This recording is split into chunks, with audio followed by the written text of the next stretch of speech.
इस वक्त की बड़ी खबर हम आपको बता दें, जिस फांसी को टालने की लगातार कोशिश हो रही थी, अब वो फांसी फिलहाल तो टल गई है। जी हां, केरल की नर्स निमिषा प्रिया की यमन में 16 जुलाई को होने वाली फांसी को अब टाल दिया गया है और इसमें सबसे बड़ी कोशिश भारत सरकार की है, क्योंकि देखिए जिस तरह से ये पूरा मामला निकलकर सामने आया था, 16 तारीख की तारीख मुकर्रर की गई थी इस पूरे मामले में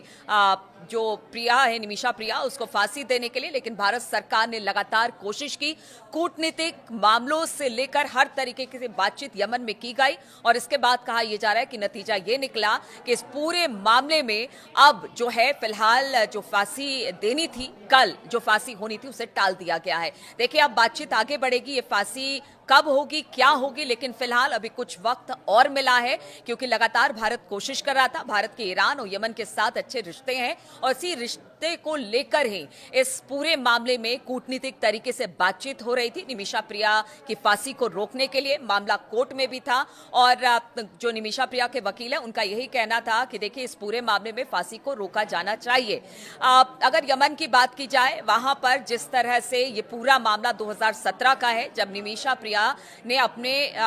निमिषा पर आरोप लगा कि अपने पति को मारने का, क्योंकि देखिए निमिषा को जिस तरह से परेशान किया जा रहा था, निमिषा की शादी वहीं पर रहने वाले एक व्यक्ति से हुई थी और जब निमिषा को उसके साथ नहीं रहना था तो उसका जो पासपोर्ट था निमिषा का, उसके पति ने अपने पास रख लिया था, उसे वापस नहीं दे रहा था, जिसकी वजह से निमिषा चूंकि एक पेशे से नर्स थी, इसलिए उसने क्या किया कि उसे एक इंजेक्शन दिया जिससे वो थोड़ी देर के लिए बेहोश हो जाए और वो अपना पासपोर्ट अपने पास ले चले। लेकिन इस दौरान ओवरडोज होने की वजह से उसके पति की मौत हो गई और फिर यमन सरकार की तरफ से इस पूरी प्रक्रिया को हत्या का रूप कहा गया कि निमिषा ने अपने पति की हत्या की। अब इस पूरे मामले में 16 तारीख को यानी 2017 से मामला चलते चलते 2016 तक पहुंचा और कल अब फांसी देनी थी, लेकिन इस बीच निमिषा के परिवार वालों के लिए अच्छी खबर आई है। और साथ ही साथ एक बात और आपको बता दें, जो सूफी आलिम हैं शेख हबीब उमर बिन हाफिज और भारत के मशहूर सुन्नी नेता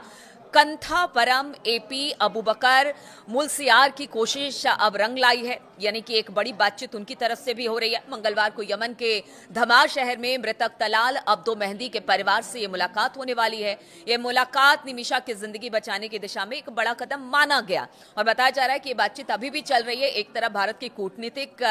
तरीके से बातचीत हो रही है ताकि निमिषा को आगे फांसी ना मिले और साथ ही साथ भारत के ग्रैंड मुफ्ती के नाम से जाने जाने वाले कंथापुरम की भी बातचीत हो रही है ताकि इस फांसी की सजा को टाला जाए, जो कि अब फिलहाल तो टल गई है। और देखिए अब जो तलाल का परिवार है, जो तलाल है जो कि निमिषा का पति था, उसके परिवार में कहा गया ब्लड मनी एक वहां के कानून के हिसाब से ब्लड मनी होता है, जो कि पीड़ित जिसने किसी तरह का अपराध किया हो, वो अगर परिवार के साथ जो पीड़ित परिवार है उसके साथ सुलह कर ले तो आप पैसे देकर आपको उस परिवार से माफी मिल सकती है। तो ब्लड मनी यही है। निमिषा के परिवार वाले कोशिश कर रहे थे कि किसी तरह से तलाल के परिवार को पैसे दे दिए जाए, उनकी तरफ से माफी ले ली जाए और इस पूरे प्रकरण को यही समाप्त कर दिया जाए, लेकिन तलाल का परिवार मानने को तैयार नहीं था। करीब 5 करोड़ की पेशकश की गई थी तलाल के परिवार, जो निमिषा का पति, उसके परिवार को देने की, लेकिन उन्होंने साफ इनकार कर दिया। लेकिन अब भारत की कूटनीति के तहत अभी फिलहाल निमिषा की फांसी टल गई है। साथ ही साथ जो बड़े धर्मगुरु हैं मुस्लिम, उनकी तरफ से भी बातचीत हो रही है। तो एक सुकून भरी खबर है और एक अच्छी खबर है कि जो नर्स थी पेशे से, जो यमन गई थी अपने पति के साथ अच्छी जिंदगी बिताने के लिए, लेकिन कुछ ऐसा हुआ जिसकी वजह से उसके पति की मौत हो गई और हत्या